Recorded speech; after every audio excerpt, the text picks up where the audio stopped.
Sebenarnya melanjuti apa yang disampaikan oleh Pak Dini bahwa terkait SBB yang sangat mengancam dan dapat menginfeksi manusia. Nah, untuk pemeriksaan ini biasanya dapat dilakukan dengan menggunakan teknologi qPCR baru, di mana teknologi ini tidak diterapkan kepada manusianya langsung, tapi kepada sistem HVAC yang ada, kepada permukaan meja yang ada, kepada misalnya gagang pintu yang sering dipegang, atau di daerah area-area toilet yang sering banyak digunakan orang, di mana masih dan dilakukan pengetesan sehingga kita bisa tahu nih area tersebut steril atau terinfeksi oleh virus Legionella yang berbahaya ini atau virus COVID.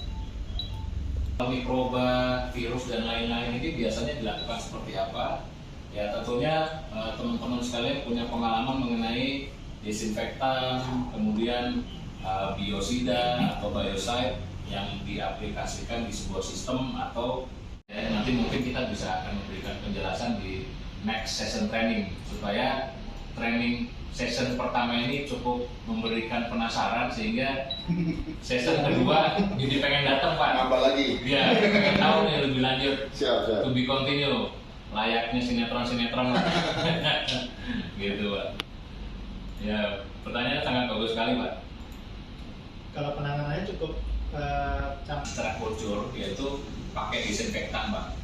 Kalau biocide itu kan lebih ke arah chemical ketemu dengan fluida, misalnya air.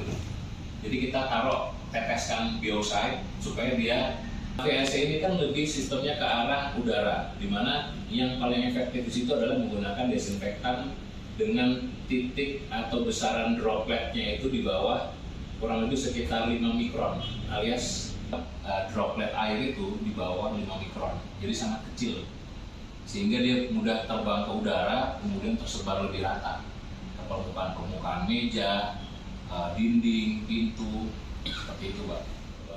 Seperti itu Pak.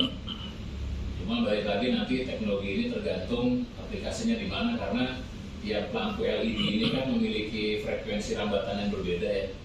Kalau untuk menembus air, pertahankan aja. Tapi kalau bakteri atau mikroba ini tidak baik, baru kita lakukan action.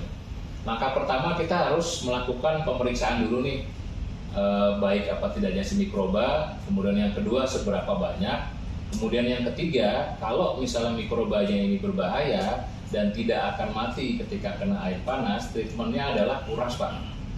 Dikuras, kemudian dilakukan desinfektan yang food grade, kemudian flushing lagi, kemudian gunakan lagi. Nah ini kan cukup panjang dan cukup rumit lah ya, dan saya rasa intinya tidak bisa dilakukan gitu. Dan sangat disayangkan sekali Pak untuk lagi air chiller atau processing water. Dari analisa penciumannya kita bisa tahu Pak, wah tercemar nih udah nih, waktunya ngasih biocide. Nah tapi kalau Legionella sama kayak COVID Pak, nggak ada indikator yang bisa kita gunakan baik kasat mata atau baik indera, misalnya penciuman, mata, atau mungkin pendengaran suaranya jadi lain gitu ya, nggak ada Pak, sangat jauh. Jadi tetap harus dengan uji. Perlu melakukan pengujian sampel Pak. Ya. Oke. Terus yang keempat terkait dengan obat nih atau pembasminya nih. Iya, biocide. Biocide itu. Nah itu apakah menggunakan produk-produk yang memang spesial atau memang sudah ada di pasaran? Ya. Sudah.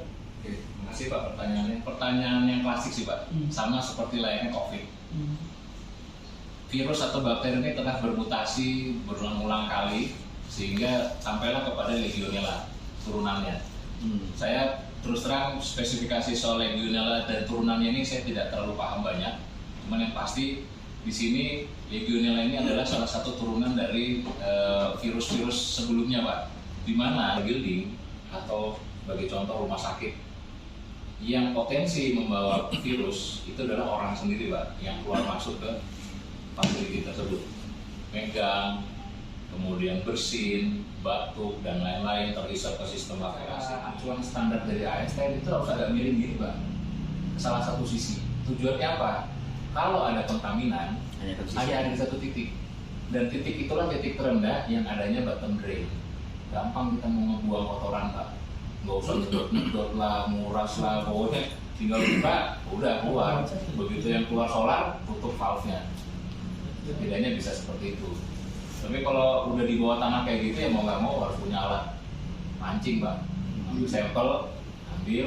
Nah, cuman kadang-kadang kita nggak tahu nih desainnya nih. Kadang kalau tangki melintang seperti ini, manhole-nya bisa di sini, bisa di sini, bisa di sini. Kadang tergantung desain bangunan, Pak. Kadang manhole-nya di ujung sini.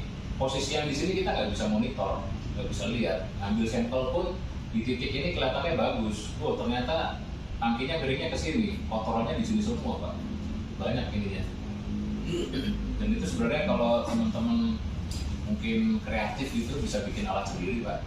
Alat sedotan pakai pompa gitu ya, continuous duty, ratingnya buat fuel, pakai selang, sedot, masukin ke wadah, misalnya IBC tank yang 1000 liter itu kan yang penting bersih, kering, bisa dipindahin dulu solarnya. Cek treatment, cuman itu tadi Pak, hati-hati kalau masuk ke dalam tangki ya, harus ada izin kerja di ruangan terbatas tuh.